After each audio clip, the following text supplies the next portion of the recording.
Velkommen alle sammen! Throughout the history of the world, every man has wanted many strong sons. Even better if they avenge you and conquer the Saxons. The sons of Ragnar, that's who we're speaking about today. Who are they really?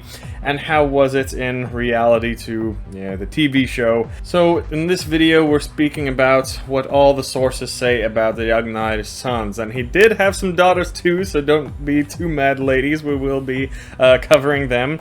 But Ragnar's sons have been, such a big part of European history. Now the fact that pretty much every king or chieftain in ancient times had many children, usually with many different women, is nothing out of the ordinary when we look at history all throughout the world. Harald Fairhair, for example, had about 30 children, and then you have guys like Genghis Khan, who, don't even get me started on him, that's even more than I would want, but the one thing that is unique with Ragnar's sons is that they all ended up to be as renowned or even more badass than Ragnar himself. This is what was uncommon. It's far more likely that if you're a successful father or king or chieftain or whatever, the children typically don't grow to fill in the boots. They just grow up too soft and they never had any struggles to overcome or any motivation. Ragnar's sons were the opposite. They were some of the most successful, and they made Ragnar arguably the most successful father in all Scandinavian history, and it's because of his sons that his name really lived down in the history books. So that's what we're talking about in this video, what the sources say on the sons of Ragnar and the deeds they did.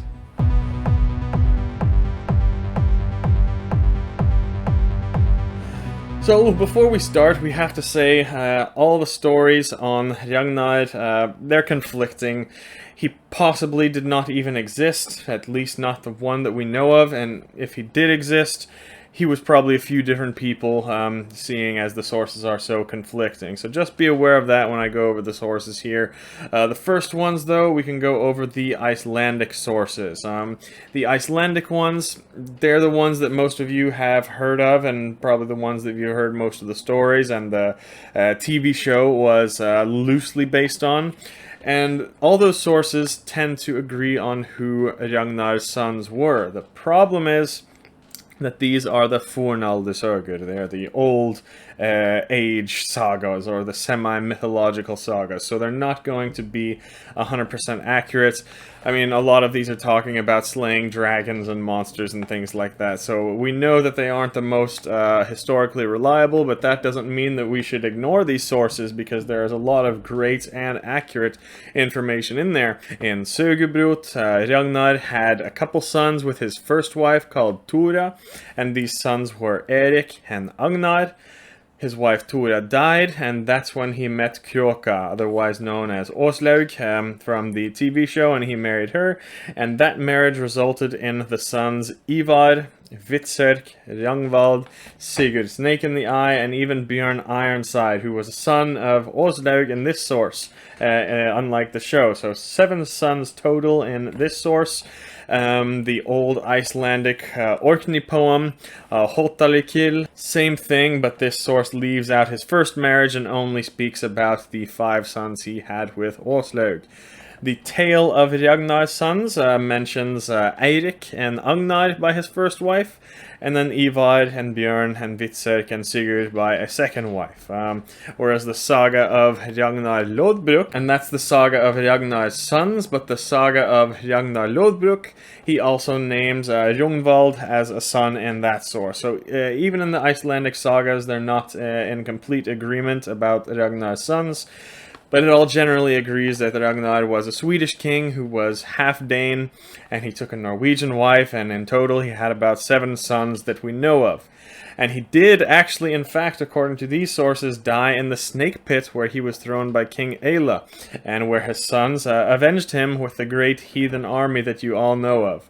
Also, something that the Icelandic sagas all agree on is that Lagertha is nowhere to be found in all of these.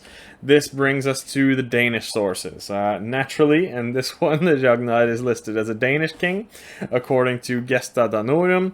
Unfortunately, this is another source that is among the most unreliable we have. But in here, Ragnar actually does marry Lagertha, and they had a son together named Fridleif, as well as 2 daughters whose names are not recorded, unfortunately. And this source actually mentions Ubba as an illegitimate son of Ragnar. It also mentions how Ragnar got pissed off at Lagertha for some things, and he left her for another woman named Tura, remember from the Icelandic sources, and then with her she had 7 sons. Radbard, Dunvat, Sigurd Snake in the Eye, Björn Ironside, Agnar, Ivar the Boneless. So 7 sons. How wonderful! Lagertha could only give him 1 son and 2 daughters, so he just found another wife and got 7 sons out of her. Oh, my girlfriend's not going to be happy when she sees this, but I will say, Ragnar never falls out of love with Lagertha, and they end up together later on. Sure, he went with another woman who could bear him 7 sons, okay? But he never fell out of love with Lagertha, just like what happened in the show. Don't be mad, ladies, it's the Viking way. Sometimes you just need 2 women, one that is your soulmate and one that is the baby maker. I'm funny. If you can afford it, of course, which of course a king could back then, but the common person back then would not have done this. Another source that is far more reliable is the Danish Chronicon Roskildense, that mentions Lodbrok as a father to the cruel Norse king Ivar, and his brothers Ingvar, Ubbi, Björn, and Ulf. So 5 sons there in that source, and they were recorded to all bring massive terror upon the Franks. So this source is by far the most reliable one that I've went over so far.